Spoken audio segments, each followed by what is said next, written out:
দেখুন বন্ধুরা, আপনারা কখনো কি ভেবে দেখেছেন মহাকাশের সবচেয়ে কাছের দেশ কোনটি? শুনতে সহজ মনে হলেও উত্তরটা কিন্তু অতটা সহজ নয়।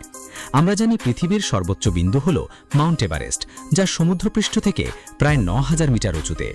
এভারেস্ট যেহেতু নেপাল আর চীনের সীমান্তে অবস্থিত, তাই মনে হতে পারে এই দুই দেশই মহাকাশের সবচেয়ে কাছে। কিন্তু আপনি ভুল ভাবছেন। আসলে আমাদের পৃথিবীটা একদম গোল নয়। না, সমতলও নয়। পৃথিবী আসলে পুরোপুরি গোলক নয়, বরং এটি একটি জিওয়েড আকৃতির। নিজ অক্ষের উপর ঘোরার কারণে সেন্ট্রিফিউগাল ফোর্সের প্রভাবে পৃথিবী বিষুবীয় অঞ্চলে একটু স্ফীত আর মেরু অঞ্চলে কিছুটা চাপা। বিষুবরেখায় পৃথিবীর ব্যাসার্ধ মেরু অঞ্চলের চেয়ে প্রায় ২১ কিলোমিটার বেশি। এখন আমাদের এমন এক পাহাড় খুঁজতে হবে যা বিষুবরেখার খুব কাছে অবস্থিত, আর এমন এক জায়গা হলো ইকুয়েডরের মাউন্ট চিম্বোরাজো আগ্নেয়গিরি।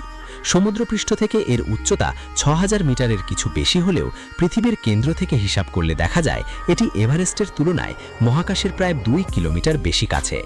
অর্থাৎ মহাকাশের সবচেয়ে কাছের দেশ হলো ইকুয়েডর। এমন তথ্যের জন্য তো একটি লাইক দিতেই পারেন। চ্যানেলটি সাবস্ক্রাইব করে আমাদের সাথেই থাকুন এরকম নিত্য নতুন তথ্য এবং আপনার জ্ঞানের পরিধি বৃদ্ধির জন্য।